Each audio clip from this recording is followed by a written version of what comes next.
อันอยากเนาะแล้วอยากถามพระอาจารย์เนาะอันมื้อใดที่ว่าเพิ่นปลงศพแท้นะอันมื้อวันที่18บ่ฮะที่18เนาะปลงอยู่อันในวัดนี่บ่หรือว่าในตัวเดิน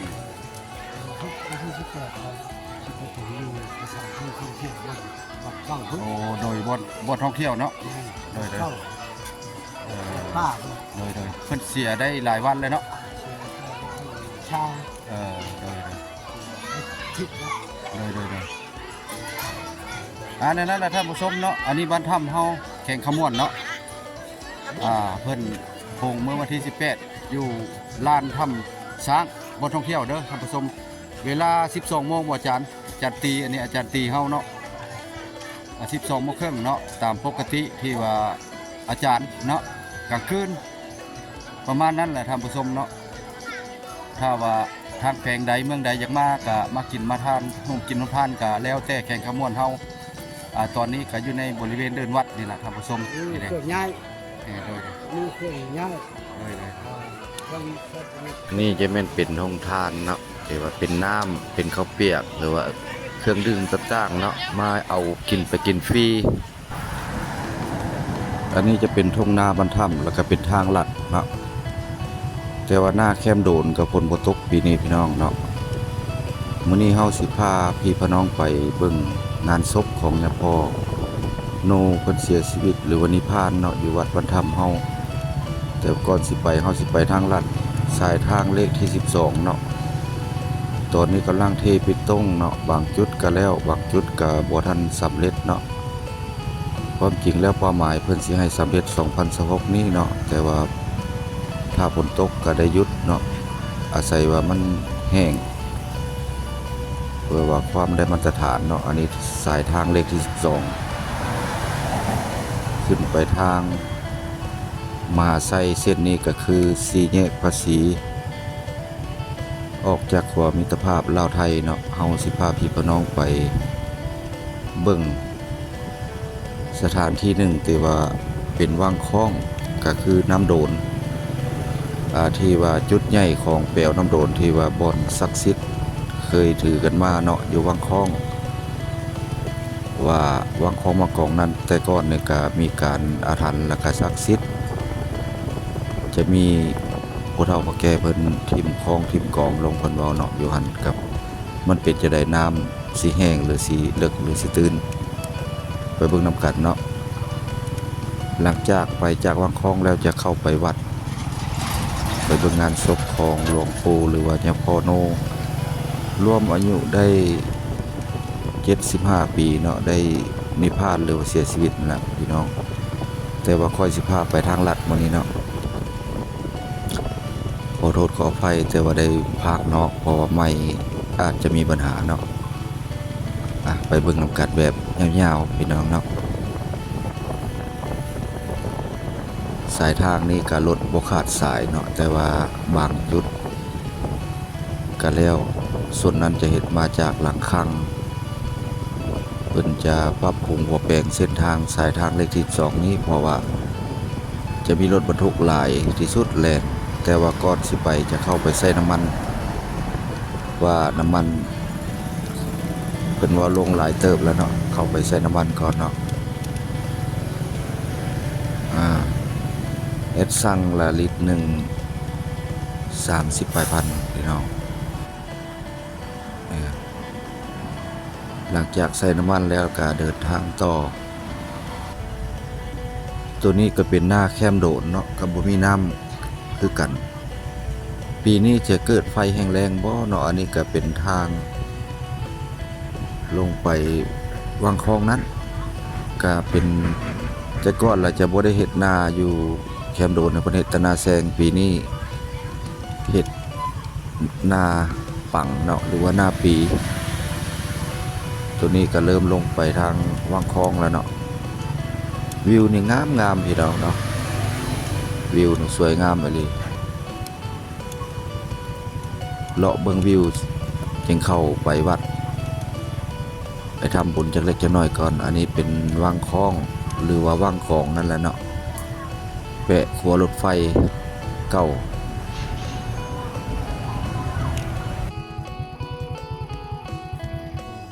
เข้าบ่มีน้ำเลยอันนี้ขั้นหน้าแคมโดนติดผ่าได้นี่เห็นบ่แห้งกระดกกระดกมีต้นเข้าเนาะ อันนี้จะเป็นทางลัดสี่แยกคือกัน แต่ว่าได้รอรถก่อนเพิ่นมีการวางท่อเนาะวางท่อน้ำเพราะว่าน้ำระบายบ่ทันแล้วมันก็ยากอันนี้หน้าทิศหน้าผาเลยกับโนมีน้ำคือกันเนาะหน้าเข้า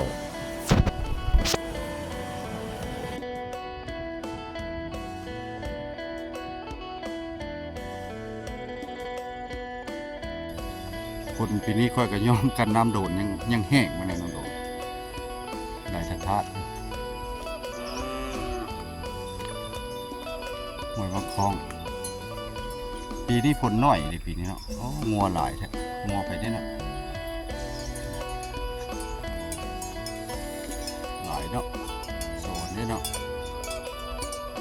มีแต่ตัวพี่ๆอยากกินน้ำบ่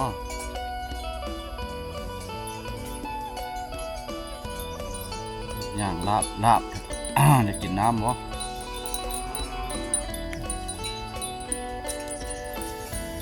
ลงไปเลาะบนระดับน้ำโดนก่อน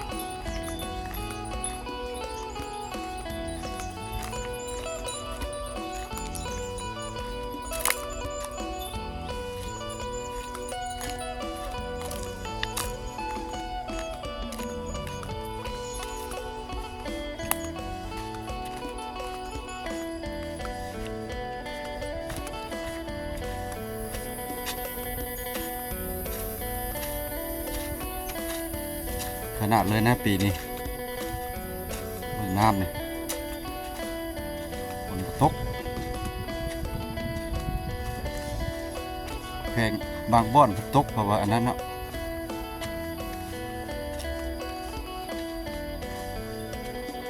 ย่างข้ามได้สบายนี่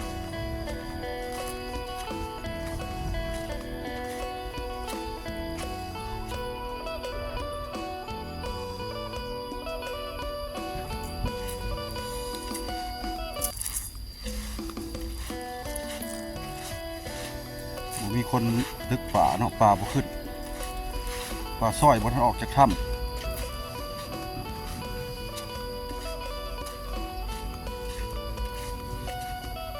อยู่บนถ้ำวันที่18เนาะเพิ่นสิปลงศพ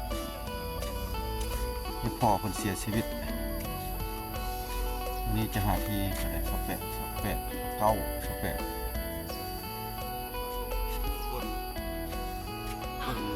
28ระดับน้ำโดดเนี่ยระดับน้ำโดดในนี้ยังบ่มีน้ำเพราะว่าหน้าแต่ละบ่อนน้ำจะแห้งหมด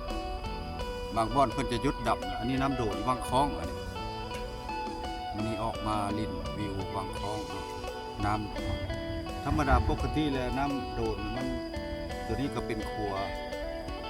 รถไฟเก่าอันนี้ก็คือวางคลองเนาะวางคลองกับที่ว่ากับเขตนาเสเขตบ้านดอยเขตบ้านตะแคบ้านถ้ำนี่แหละมันออกมานี่เอาเสียให้เบิ่งน้ำเข้าไปบ้านถ้ำเข้าไปวัดจักเล็กจักน้อยเนาะเข้าไปเบิ่งงานศพเพิ่นมื้อใดเพิ่นจะโป่งเพิ่นสิเอาไปจูดอยู่ไสเนาะหรือว่าจูดในวัดบ่หรือว่าจูดอยู่ในถ้ำสร้างบ่ไปเบิ่งนํกันอยู่ในวัดบ้านถ้ำนั่นน่ะจุดนี้จะเป็นทางลัดเนาะทางลัดออกมาใส่ตัวนี้แล้วเข้าไปในบรรทับเลยจะเลี้ยวซ้ายเข้าไปบรรทับเพิ่นปูยางแล้วนี่เห็นบ่ทำสร้างค่อยเห็นเลยนี่บ่อนแหล่งท่องเที่ยวก็คือทำสร้างเนาะเข้าไปเบิ่งวัดเพิ่นให้ไปข่าวออกตุนญาติโยมให้ว่าสิจุดศพมือใดปงศพมือใดเนาะยาพอโนคนเสียชีวิตรวมอายุได้75 ปีเนาะอันนี้ฮอดอันนี้กับประตูวัดอันนี้คนก็งันมาได้7 คืน 8 คืนแหละเพราะว่าเพิ่นจะโป่งไวอันนี้คือโรงทานน้ำ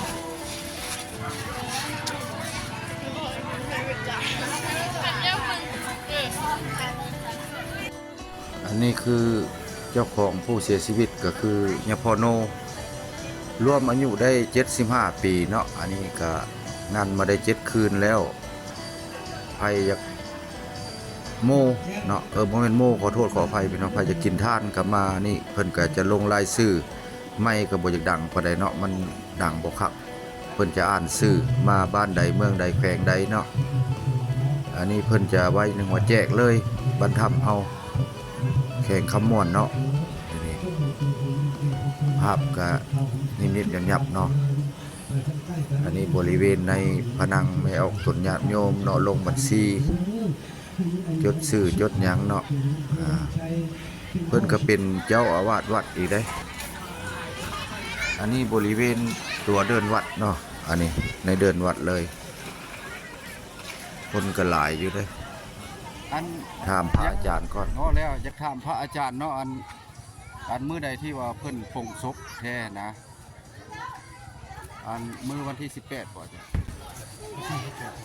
ฮะ ที่ที่เป็น ที่18เนาะปลงอยู่อันในวัดนี่บ่หรือว่าในตัวเดิน ทุกที่ที่8เราที่ไปถึงอยู่ในสถานที่ท่องเที่ยวบ้านวัดเข้าทุก โอ้โดยบ่ท่องเที่ยวเนาะ นั่นเข้า เอ่อ ป้า โดยเพิ่นเสียได้หลายวันเลยเนาะ เชียร์ชาว โดย ทิศนะ อันนั้นแหละท่านผู้ชมเนาะอันนี้บ้านถ้ำเฮาแข่งขมวนเนาะเพิ่นโพงเมื่อวันที่18อยู่ลานถ้ำช้างบนท่องเที่ยวเด้อท่านผู้ชมเวลา 12 โมงบ่อาจารย์ตีอันนี้อาจารย์ตีเฮาเนาะ12 โมงครึ่งเนาะตามปกติที่ว่าอาจารย์เนาะกลางคืนประมาณนั้นแหละท่านผู้ชมเนาะถ้าว่าทางแขวงใดเมืองใดอยากมาก็มากินมาทานนุ่มกินนุ่มทานก็แล้วแต่แข่งขมวนเฮาตอนนี้ก็อยู่ในบริเวณเดินวัดนี่แหละท่านผู้ชม มือ นี่เลย เครื่องง่าย โดย มือเครื่องง่าย วันสัตว์มีชุดของมีท่ามีเงินหนึ่ง อันนี้น้ำบริจาคฟรีบ่เป็นบ่ ทานจะลงทาน โดยวัดถ้ำเฮาเด้อแข่งขมวนพี่น้องเนาะงานเป็นกิจศพของยาพอโนเนาะรวมอายุได้65 ปีเนาะคงมื้อวันที่18เนาะพี่น้องเนาะอยู่เดินทำสร้างเฮาเด้อพี่น้องเด้อเวลา 12 โมงครึ่งเนาะอันนี้ก็คือโรงทานเนาะ วันนี้ก็ขอหยุดไว้เพียงซ้ำนี้เนาะวิดีโอใหม่จะไปหาบ่อนดีกว่านี้ให้เบิ่งท่านผู้ชมผิดพลาดประการใดขอโทษขออภัยนำ FC เฮาหมดสุขุสุคนภาคเป็นกำลังใจเข้าติดตามกันไว้ในเด้อพี่น้องเด้อไปก่อนหมดสุขุสุคนขอลาหมดสุขุสุคนคลิปนี้ก็ได้ไปก่อน